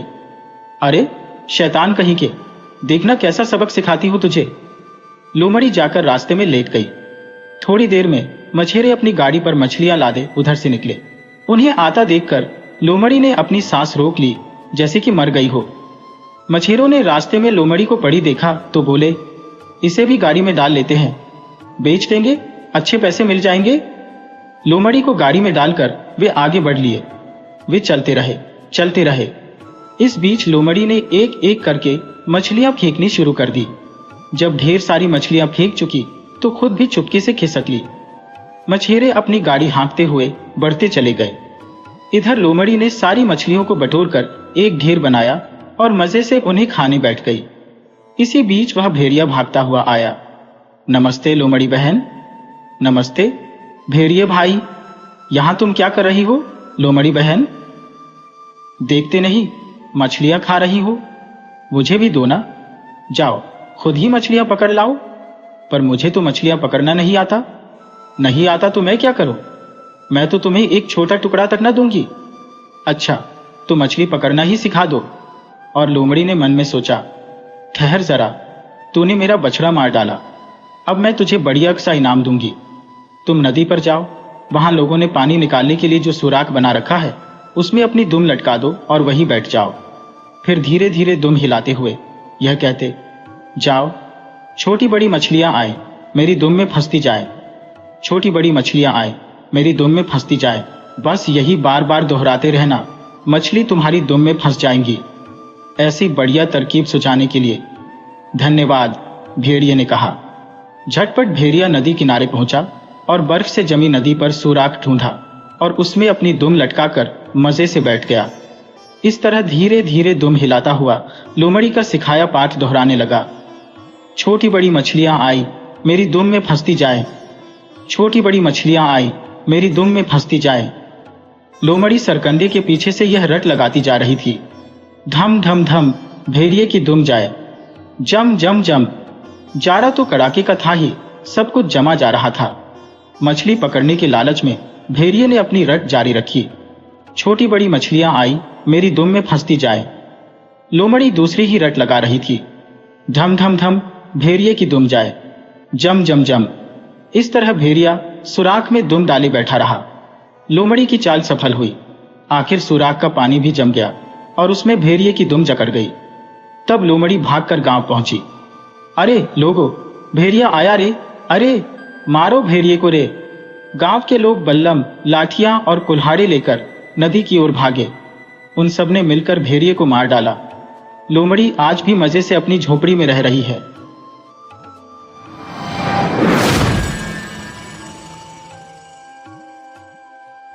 पुराने जार के राज्य में मुझे मालूम नहीं कब एक राजा अपनी पत्नी राजकुमारी के साथ रहा करता था। उनके 3 बेटे थे, तीनों नौजवान थे, तीनों बहादुर थे, इतने कि कोई उनकी बहादुरी का वर्णन नहीं कर सकता था। उन तीनों में से जो सबसे छोटा राजकुमार था उसका नाम था इवान जारेविच। एक दिन उनके पिता ने उनसे कहा कि मेरे प्यारे बच्चों, तुम लोग अपने अपने तीर कमान लो, अपने मजबूत कमान की डोरी खींचो और अपने तीरों को जाने दो। जिसके आंगन में तुम्हारा तीर जाकर पड़ेगा उसी घर की लड़की से तुम्हारी शादी कर दी जाएगी। सबसे बड़े जारेविच का तीर एक बॉयर के घर में जाकर पड़ा जहां स्त्रियां रहती थी। दूसरे जारेविच का तीर एक बहुत ही अमीर सौदागर के लाल छज्जे पर जाकर पड़ा जहां एक बहुत ही सुंदर लड़की खड़ी थी। सबसे छोटे जारेविच इवान का तीर बदकिस्मती से एक दलदल में जाकर पड़ा जहां उसे एक टर्राती हुई मेंढकी ने पकड़ लिया। इवान जारेविच अपने पिता के पास आया और बोला, पिताजी, मैं एक मेनकी से शादी कैसे कर सकता हूँ? क्या वह मेरे बराबर की है? नहीं पिताजी, निश्चित रूप से वह मेरे बराबर की नहीं है। पिता ने कहा, चिंता मत करो, तुमको तो अब मेनकी से ही शादी करनी पड़ेगी, क्योंकि ऐसा लगता है कि यही तो तुम्हारी किस्मत है। इस तरह तीनों भाइयों की शादी कर दी गई। सबसे बड़े बेटे की बोअर की बेटी से, दूसरे बेटे की अमीर सौदागर की बेटी से और सबसे छोटे बेटे इवान की एक मेनकी से। कुछ समय बाद राज्य के राजा ने अपने तीनों बेटों को फिर बुलाया और कहा, अपनी अपनी पत्नियों से कहो कि वे कल सुबह को मेरे लिए एक डबल रोटी बनाकर रखें। इवान घर लौटा तो उसके चेहरे पर कोई मुस्कान नहीं थी और उसकी भौहें सिकुड़ी हुई थी। मेनकी ने राजकुमार से बड़े प्यार से पूछा, टर्टर, ओ मेरे प्रिय जारविच, इवान तुम इतने दुखी क्यों हो? क्या आज महल में कोई खराब बात हो गई है? इवान जारेविच बोला, हाँ, खराब बात ही तो हो गई है। मेरे पिता जार चाहते हैं कि तुम कल सुबह को उनके लिए एक डबल रोटी बनाओ। जारेविच, तो मैं बिल्कुल चिंता न करो, तुम आराम से जाकर सो। सुबह का समय काली शाम के समय से ज्यादा अच्छा सलाहकार होता है। अपनी पत्नी की सलाह मानकर जारेविच सोने चला गया। जारेविच के जाने के बाद मेनकी ने अपनी मेनकी वाली खाल निकाल दी और अब वह एक बहुत सुंदर लड़की बन गई थी। उसका नाम था वासिलिसा। वह घर के बाहर निकली और उसने आवाज लगाई, ओ मेरी आयाओ और नौकरानियों, तुरंत आओ और मेरे लिए कल सुबह के लिए एक सफेद डबल रोटी बनाओ। बिल्कुल ऐसी ही डबल रोटी जैसी मैं अपने पिता की शाही महल में खाया करती थी। सुबह को जब इवान जारेविच मुर्गे की बांग के साथ सोकर उठा, और यह तो तुमको मालूम ही कि मुर्गे कभी अपनी बांग लगाने में देर नहीं करते, तो उसकी डबल रोटी तैयार थी। वह डबल रोटी इतनी बढ़िया थी कि उसका वर्णन करना मुश्किल था, क्योंकि ऐसी डबल रोटियां तो केवल परियों के देश में ही मिलती है।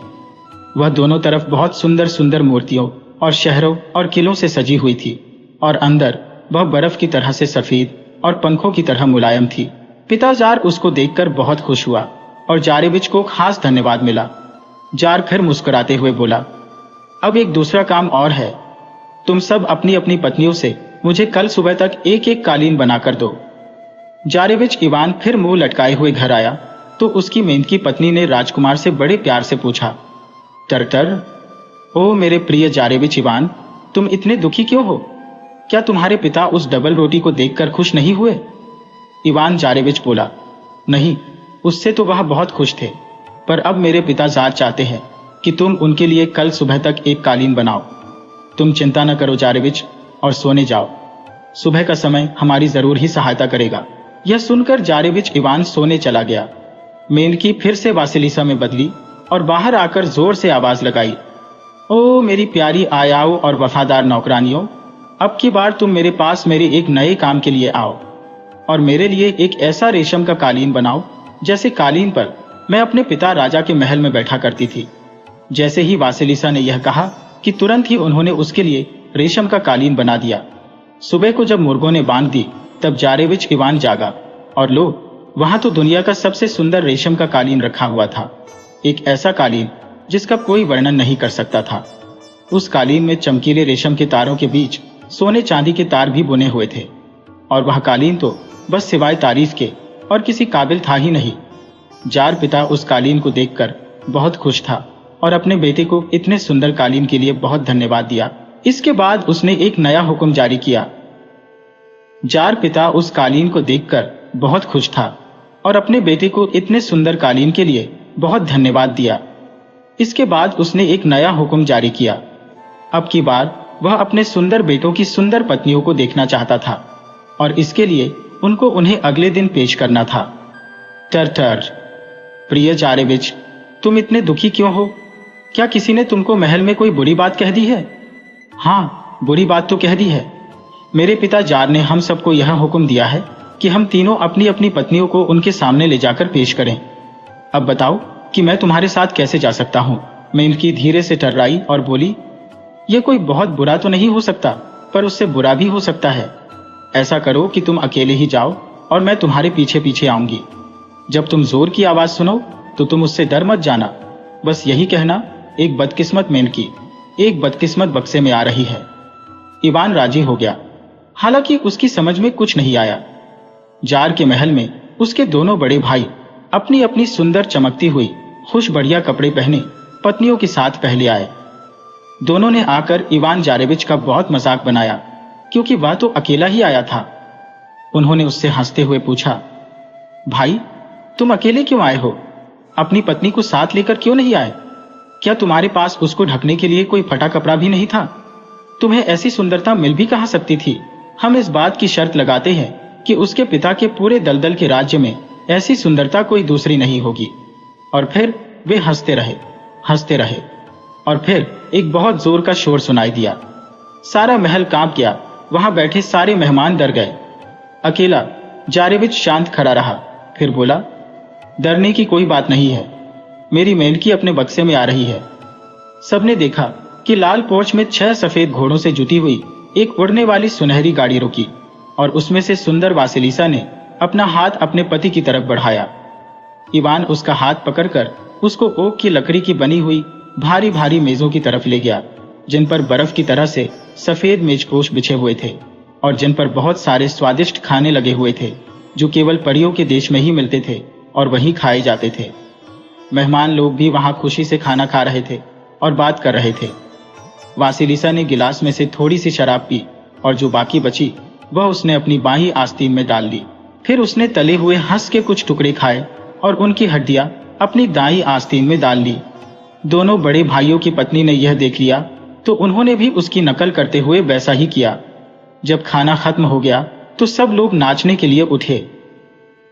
सुंदर वासिलिसा, जो वहां एक चमकता तारा लग रही थी, सबसे पहले आगे आई।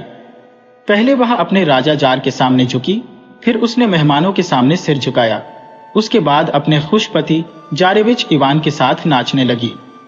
नाचते समय वासिलिसा ने अपनी बाईं आस्तीन हिलाई तो उसमें से कमरे के बीच में एक झील प्रकट हो गई, जिससे वहां की हवा ठंडी हो गई। फिर उसने अपनी दाईं आस्तीन हिलाई तो उसमें से सफेद हंस निकलकर झील के पानी में तैरने लगे। जार, वहां बैठे मेहमान, नौकर, यहां तक कि भूरी बिल्ली भी, जो वहां एक कोने में बैठी थी, वह भी सुंदर वासिलिसा की सुंदरता को देखकर हैरान रह गए। इवान के दोनों बड़े भाइयों की पत्नियां तो उसको देखकर बहुत ही जल रही थी। जब उनके नाचने की बारी आई तो उन्होंने भी अपनी बाईं आस्तीन हिलाई, जैसे वासिलिसा ने हिलाई थी, तो उन्होंने तो सारी तरफ शराब फैला दी। उसके बाद उन्होंने अपनी दाईं आस्तीन हिलाई तो उसमें से बजाय हंसों की उनकी हड्डियां निकलकर पिता जार के चेहरे पर जा पड़ी। इससे पिता जार बहुत गुस्सा हो गया और उसने उनको महल के बाहर निकाल दिया। इस बीच इवान जारेविच एक पल तो देखता रहा, फिर वह वहां से किसी तरह बिना किसी के देखे निकल गया। वह तुरंत अपने घर गया, अपनी पत्नी की मेनकी की खाल ढूंढी और उसको आग में डालकर जला दिया। जब वासिलिसा घर वापस आई तो अपनी खाल ढूंढने लगी, पर वह उसको मिली नहीं तो वह बहुत दुखी हो गई और उसकी आंखों में आंसू आ गए। उसने अपने पति जारेविच इवान से कहा, ओ प्रिय जारेविच, यह तुमने क्या किया? अब तो मेरे लिए इस मेंढक की बदसूरत खाल पहनने का बहुत थोड़ा सा ही समय बाकी रह गया था। वह समय पास ही था जब हम हमेशा के लिए एक साथ खुशी खुशी रहते, पर अब तुम्हें मुझे एक दूर देश में ढूंढना पड़ेगा जिसका रास्ता कोई नहीं जानता, अमर कोष्ठी के महल का रास्ता। इतना कहकर वह एक सफेद हंस में बदल गई और खिड़की के रास्ते उड़ गई। जारेविच इवान तो यह देख सुनकर बहुत जोर से रो पड़ा। फिर उसने भगवान से प्रार्थना की, उत्तर दक्षिण पूर्व पश्चिम की तरफ क्रॉस बनाया और किसी अनजाने सफर पर निकल पड़ा। कोई नहीं जानता कि यह सफर कितना लंबा था, पर चलते चलते एक दिन वह एक बूढ़े से मिला। उसने बूढ़े को सिर झुकाया तो बूढ़ा बोला, गुड डे ओ बहादुर नौजवान, तू क्या ढूंढ रहा है और किधर जा रहा है? जारेविच इवान ने उसको बिना कुछ छिपाए हुए अपनी बदकिस्मती के बारे में सब सच सच बता दिया। तो बूढ़ी ने पूछा, तो तूने उसकी वह मेनकी वाली खाल जलाई ही क्यों? यह तूने कितना गलत काम किया। अब तू मेरी बात सुन। वासिलिसा अपने पिता से भी ज्यादा अक्लमंद पैदा हुई थी। वह अपनी बेटी की अक्लमंदी से बहुत जलता था, इसलिए उसने अपनी बेटी को 3 साल तक मेंढकी बने रहने का शाप दे दिया। पर मुझे तुझ पर दया आती है और मैं तेरी सहायता करना चाहता हूं। ले, ये एक जादू की गेंद ले। इस गेंद को अपने सामने फेंक देना और जिस तरफ यह जाए तू भी इसके पीछे पीछे चले जाना। जारेविच इवान ने बूढ़े को धन्यवाद दिया और उसकी दी हुई गेंद अपने सामने फेंक दी। अब जिधर को भी वह गेंद चली वह उसके पीछे पीछे चल दिया। वह चलता गया। चलते चलते वह एक फूलों वाले मैदान में निकल आया। वहां उसको एक भालू मिला, एक रूसी भालू। इवान जारेविच ने अपन तीर कमान लिया और उसको मारने ही वाला था कि भालू बोला, ओ दयालु जारेविच, मुझे मत मारो। कौन जानता है कि किसी दिन मैं तुम्हारे काम आ जाऊं। इवान ने उस भालू को छोड़ दिया। वहां पर धूप में एक बतख उड़ी जा रही थी, एक सफेद प्यारी सी बतख। जारेविच इवान ने उसको मारने के लिए एक बार फिर अपना तीर कमान उठाया कि वह बतख भी बोल पड़ी, ओ भले जारेविच, मुझे मत मारो, मैं किसी दिन तुम्हारे काम जरूर आऊंगी। सो इवान ने उसको भी छोड़ दिया और आगे चल दिया। आगे चलकर उसको एक बड़ा खरगोश 51 मिला, तो जारेविच इवान ने उसको मारने के लिए फिर से अपना तीर कमान निकाला कि तभी उसने कहा, मुझे मत मारो ओ बहादुर जारेविच, मैं बहुत जल्दी ही तुम्हारी सहायता करूंगा। सो इवान जारेविच ने उस बड़े खरगोश को भी छोड़ दिया। अब वह फिर आगे चला तो वह एक समुद्र के किनारे आ गया। उस समुद्र के किनारे पर रेत में एक मछली पड़ी थी। मुझे उस मछली का नाम तो नहीं मालूम, पर वह एक बहुत बड़ी मछली थी और उस रेत पर पड़ी पड़ी मरने वाली हो रही थी। मछली इवान से बोली, ओ जारेविच, इवान मेरे ऊपर दया करो, मुझे इस समुद्र के ठंडे पानी में फेंक दो। जारेविच इवान ने ऐसा ही किया और समुद्र के किनारे किनारे आगे चल दिया। इवान के आगे चलती चलती गेंद इवान को एक झोपड़ी के पास ले आई। यह एक अजीब सी छोटी सी झोपड़ी थी जो एक छोटी सी मुर्गी की टांगों पर खड़ी हुई थी। इवान उसको देखकर बोला, इजबूशका। इजबूशका रूसी भाषा में इसका मतलब होता है छोटी झोपड़ी। इजबूशका, मैं चाहता हूं कि तू अपना सामने का हिस्सा मेरी तरफ कर ले। और लो, उस झोपड़ी ने तो अपना सामने का हिस्सा इवान के सामने कर लिया। इवान उसके अंदर घुसा तो उसने देखा कि उसमें तो एक जादूगरनी बैठी हुई है। वह जादूगरनी तो इतनी बदसूरत थी कि उसने इससे पहले कभी इतना बदसूरत कोई देखा नहीं था। उस जादूगरनी ने उसको देखते ही पूछा, ओ इवान जारेविच, तुम यहाँ क्यों आए हो? तुम यहाँ क्यों? इवान गुस्से से चिल्लाकर बोला, ओ बूढ़ी बुरा करने वाली, क्या रूस ने तुझे एक थके हुए मेहमान से इसी तरीके से सवाल करना सिखाया है? बजाय इसके कि तू उसको कुछ खाने को दे, कुछ पीने को दे, हाथ मुंह धोने के लिए थोड़ा सा गर्म पानी दे, तो उससे ऐसा सवाल कर रही है। वह जादूगरनी बाबा यागा थी। तब बाबा यागा ने जारेविच को बहुत सारा खाना दिया, बहुत सारा पीने को दिया और मुंह हाथ धोने के लिए गर्म पानी दिया। जारेविच इवान यह सब करके ताजा हुआ। जल्दी ही वह बात करने के लायक हो गया, तो उसने उसको अपनी शादी की अजीब कहानी सुनाई। उसने उसे बताया कि कैसे उसकी पत्नी उससे खो गई थी और अब उसकी बस एक ही इच्छा थी और वह थी उसको पाना। जादूगरनी बोली, मुझे सब मालूम है। आजकल वह अमर कोष्ठी के महल में है और तुम्हें यह पता होना चाहिए कि वह एक बहुत ही भयानक आदमी है। वह उसकी दिन रात रखवाली करता है और कोई भी उसे कभी भी नहीं जीत सकता। उसकी मौत एक जादू की सुई में है।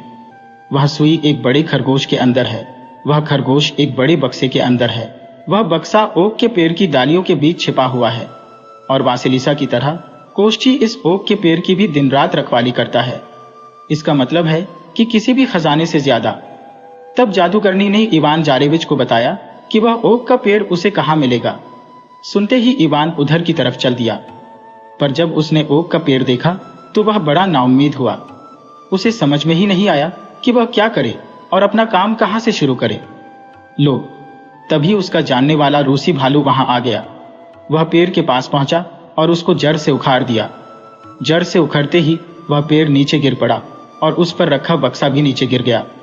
नीचे गिरते ही वह बक्सा टूट गया। बक्से के टूटते ही उसमें एक बड़ा खरगोश निकलकर भाग गया।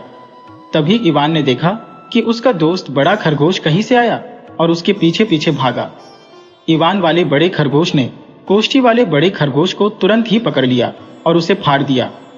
खरगोश के फटते ही उसमें से एक भूरी बतख निकलकर भागी और आसमान में बहुत ऊंची उड़ गई और गायब हो गई। पर इवान की सुंदर सफेद बतख ने उसका पीछा किया और उसको मार दिया। उसके मरते ही उसमें से एक अंडा निकल पड़ा और वह अंडा समुद्र के नीले पानी में गिर पड़ा। यह देखकर तो जारेविच की जान ही निकल गई।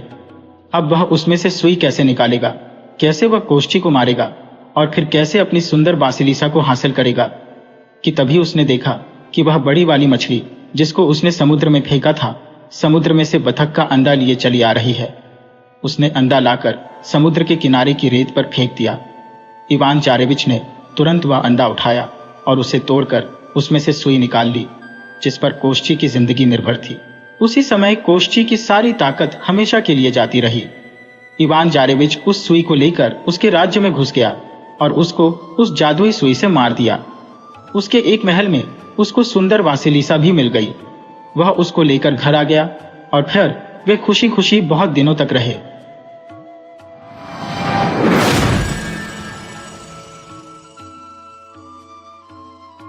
बहुत वर्ष पहले एक राजा की 2 रानियां थी। बड़ी रानी शोभा बहुत अच्छे स्वभाव की दयावान स्त्री थी। छोटी रानी रूपा बड़ी कठोर और दुष्ट थी। बड़ी रानी शोभा की एक पुत्री थी, नाम था देवी। रानी रूपा की भी एक बेटी थी, नाम था तारा। रानी रूपा बड़ी चालाक और महत्वाकांक्षी स्त्री थी। वह चाहती थी कि राज्य की सत्ता उसके हाथ में रहे। राजा भी उससे दबा हुआ था। रानी रूपा बड़ी रानी और उसकी बेटी से नफरत करती थी। एक दिन उसने राजा से कह दिया कि रानी शोभा और देवी को राजमहल से बाहर निकाल दिया जाए। राजा रानी रूपा की नाराजी से डरता था। उसे लगा कि उसे वही करना पड़ेगा जो रूपा चाहती है। उसने बड़ी रानी और उसकी बेटी को राजमहल के बाहर एक छोटे से घर में रहने के लिए भेज दिया। लेकिन रानी रूपा की घृणा इससे भी नहीं हटी। उसने देवी को आज्ञा दी कि वह प्रतिदिन राजा की गायों को जंगल में चराने के लिए ले जाया करे। रानी शोभा यह अच्छी तरह जानती थी कि यदि देवी गायों को चराने के लिए गई तो रानी रूपा उन्हें किसी और परेशानी में डाल देगी। इसलिए उसने अपनी लड़की से कहा कि वह रोज सुबह गायों को जंगल में चरने के लिए ले जाया करे और शाम के समय उन्हें वापस ले आया करे। देवी को अपनी माँ का कहना तो मानना ही था, इसलिए वह रोज सुबह गायों को जंगल में ले जाती। एक शाम जब वह जंगल से घर लौट रही थी तो उसे अपने पीछे एक धीमी सी आवाज सुनाई दी, देवी, देवी, क्या तुम मुझसे विवाह करोगी? देवी डर गई। जितनी जल्दी हो सका उसने गायों को घर की ओर हाँका। दूसरे दिन भी जब वह घर लौट रही थी तो उसने वही आवाज पुनः सुनी। वही प्रश्न उससे फिर पूछा गया। रात को देवी ने अपनी माँ को उस आवाज के बारे में कहा। माँ सारी रात इस बात पर विचार करती रही। सुबह तक उसने निश्चय कर लिया कि क्या किया जाना चाहिए। सुनो बेटी, वह अपनी लड़की से बोली, मैं बता रही हूं कि यदि आज शाम के समय भी तुम्हें वही आवाज सुनाई दे तो तुम्हें क्या करना होगा? बताइए माँ, देवी ने उत्तर दिया। तुम उस आवाज को उत्तर देना, रानी शोभा ने कहा। कल सुबह तुम मेरे घर आ जाओ, फिर मैं तुमसे विवाह कर लूंगी। लेकिन माँ, देवी बोली, हम उसे जानते तक नहीं। मेरी प्यारी देवी, माँ ने दुखी होकर कहा, जिस स्थिति में हम जीवित हैं उससे ज्यादा बुरा और क्या हो सकता है। हमें इस प्रस्ताव को स्वीकार कर लेना चाहिए। ईश्वर हमारी सहायता करेगा। उस संध्या को जब देवी गायों को लेकर लौट रही थी उसे वही आवाज फिर सुनाई दी। आवाज कोमल और दुख भरी थी। देवी, देवी, क्या तुम मुझसे विवाह करोगी? क्या तुम मुझसे विवाह करोगी? आवाज बोली। देवी रुक गई। उसने पीछे मुड़कर देखा लेकिन उसे कोई नहीं दिखाई दिया। वह हिचकिचाई। वह वहां से भाग जाना चाहती थी लेकिन फिर उसे मां के शब्द याद आ गए। वह जल्दी से बोली, हाँ, यदि तुम कल सुबह मेरे घर आ जाओ तो मैं तुमसे विवाह कर लूंगी। तब वह बड़ी तेजी से गायों को हाँकती हुई घर चली गई। अगले दिन सुबह रानी शोभा जरा जल्दी उठ गई। उसने जाकर बाहर का दरवाजा खोला, देखने के लिए कि कोई प्रतीक्षा तो नहीं कर रहा। वहां कोई भी न था। अचानक उसे एक धक्का सा लगा और वह स्तब्ध रह गई। एक बड़ा अजगर कुंडली मारे सीढ़ियों पर बैठा था। रानी शोभा सहायता के लिए चिल्लाई। देवी और नौकर भागे भागे आए कि क्या बात है। तभी एक आश्चर्यजनक बात हुई। अजगर बोला, नमस्कार। उसका स्वर बहुत विनम्र था। मुझे निमंत्रित किया गया था, इसलिए मैं आया हूं। आपकी लड़की ने मुझसे वायदा किया था कि यदि मैं सुबह घर आ सकूं तो वह मुझसे विवाह कर लेगी। मैं इसलिए आया हूं। रानी शोभा की समझ में नहीं आ रहा था कि वह करे तो क्या करे। उसे तो यही आशा थी कि किसी दिन कोई सुंदर नौजवान उसकी लड़की से विवाह करने आएगा। उसने यह कभी नहीं सोचा था कि वह अजगर होगा। एक नौकर भागकर रानी रूपा के पास गया और उसने सारी घटना बतला दी। रानी यह सुनकर प्रसन्न हुई। वह उसी समय अपने नौकरों के साथ रानी शोभा के घर गई। यदि राजकुमारी देवी ने किसी के साथ विवाह का वायदा किया है, वह बोली, तो उसे अपना वायदा अवश्य निभाना चाहिए। रानी होने के कारण यह देखना मेरा कर्तव्य है कि वह अपना वायदा पूरा करें। उसी दिन विवाह हो गया। रानी शोभा और देवी के लिए यह कोई प्रसन्नता का समय नहीं था, लेकिन इतने दुर्भाग्य सहने के बाद वे किसी भी प्रकार की विपत्ति का सामना करने को तैयार थी। विवाह के पश्चात अजगर अपनी पत्नी के साथ उसके कमरे में गया। सारी रात रानी शोभा ने प्रार्थना करते हुए बिताई कि उसकी बच्ची ठीक ठाक रहे। दूसरे दिन बड़े सवेरे उसने देवी के कमरे का दरवाजा खटखटाया। एक सुंदर नवयुवक ने दरवाजा खोला। देवी उसके पीछे खड़ी थी। मैं आपको कह नहीं सकता कि मेरी जान बचाने के लिए मैं आपका और देवी का कितना आभारी हूं, वह नवयुवक बोला। मैं एक शाप के कारण अजगर बन गया था। एक वन देवता मुझसे क्रुद्ध थे और उन्होंने मुझे अजगर बना दिया। बाद में उन्हें अपनी करनी पर दुख हुआ। तब उन्होंने कहा कि यदि कोई राजकुमारी मुझसे विवाह कर लेगी तो मैं फिर से मनुष्य बन जाऊंगा। और अब देवी ने मुझसे विवाह कर लिया है, मेरा शाप उतर गया है। अब मैं फिर कभी अजगर नहीं बनूंगा। रानी शोभा बहुत प्रसन्न हुई। वह अपनी लड़की और दामाद को राजा से मिलाने के लिए ले गई। यह बड़ी विचित्र घटना थी। चारों ओर से लोग इस विचित्र नवयुवक को देखने राजमहल में आने लगे। सभी उत्सुक थे सिवाय रानी रूपा के। रानी रूपा बहुत गुस्से में थी। उसने झल्लाते और खींचते हुए अपने आप को कमरे में बंद कर लिया। देवी का भाग्य उससे देखा नहीं जा रहा था। वह चाहती थी कि उसकी बेटी तारा भी ऐसी भाग्यशाली बने। आखिरकार उसे एक युक्ति सूझी। उसने झपनी लड़की को बुलाया। देवी का विवाह तो अब हो गया है, वह बोली, इसलिए गायों को जंगल में चराने के लिए तुम ले जाया करो। नहीं, तारा चीख कर बोली, इतने नौकर हैं तो फिर मैं क्यों गायें चराने जाऊं? यह मेरी आज्ञा है। रानी क्रुद्ध होकर बोली, एक बात और भी सुनो। यदि जंगल में कोई तुमसे विवाह का प्रस्ताव करे तो तत्काल कह देना कि तुम विवाह के लिए राजी हो, यदि वह अगले दिन सुबह हमारे घर आ जाए। तारा मां की इस योजना से भयभीत हो गई। वह गायों को जंगल में नहीं ले जाना चाहती थी। वह खूब रोई, लेकिन रानी फिर भी नहीं पिघली। तारा को उसकी आज्ञा माननी पड़ी। तारा रोज सुबह गायों को जंगल में चराने के लिए ले जाती और फिर शाम के समय वापस ले आती। लेकिन उसने एक बार भी जंगल में किसी तरह की आवाज नहीं सुनी जो यह कह रही हो, क्या तुम मुझसे विवाह करोगी? फिर भी रानी निराश नहीं हुई। जंगल में कोई अजगर तो था नहीं जो तारा से विवाह का प्रस्ताव करता। इसलिए उसने खुद अजगर ढूंढने का निश्चय किया। उसने अपने नौकरों को एक अजगर लाने की आज्ञा दी। बहुत खोज करने पर काफी दिनों पश्चात उन्हें एक बहुत बड़ा अजगर मिला। उसे पकड़कर वे राजमहल में ले आए। आखिरकार रानी का अभिप्राय पूरा हो गया और उसने तारा का विवाह इस अजगर से कर दिया। अब रानी को संतोष हुआ। विवाह की रात तारा तथा अजगर को एक कमरे में बंद कर दिया गया। रानी अधीरता से सुबह की प्रतीक्षा कर रही थी। रानी रूपा ने सवेरे सवेरे ही लड़की के कमरे का दरवाजा खटखटाया, लेकिन कोई उत्तर न मिला। उसने जरा और जोर से दरवाजा खटखटाया, लेकिन दरवाजा तब भी न खुला। रानी से और प्रतीक्षा न की गई और उसने धक्का देकर दरवाजा खोल दिया। मोटा अजगर जमीन पर पड़ा हुआ था, लेकिन तारा का कहीं पता नहीं था। रानी चीख पड़ी। महल में सभी ने उसका चीखना सुना। राजा और नौकर भागे आए कि क्या बात है, राजकुमारी कहाँ है? सब चिल्लाए, वह तो अजगर के पेट में होंगी। रसोइया बोला, देखो वह कितना मोटा हो गया है। रानी अब बड़ी जोर जोर से रोने लगी। राजा भी रोने लगा। रसोइया अपना सबसे बड़ा चाकू ले आया। वह बोला, यदि वह अब तक जीवित हुई तो मैं राजकुमारी को बचाने की कोशिश करूंगा। उसने अजगर का पेट चीर डाला। तारा अच्छी भली जीवित थी। रसोइये ने उसे बाहर खींचा। वह चीख मारकर अपनी मां की तरफ भागी।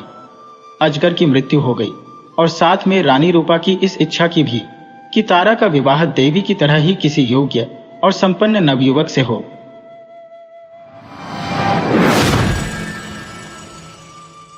वीडियो अच्छी लगी हो तो इसे लाइक करें और ऐसी ही मजेदार कहानियों के लिए चैनल को सब्सक्राइब करें और बेल आइकन दबाएं। ज़्यादा से ज़्यादा अपने दोस्तों को शेयर करें। धन्यवाद।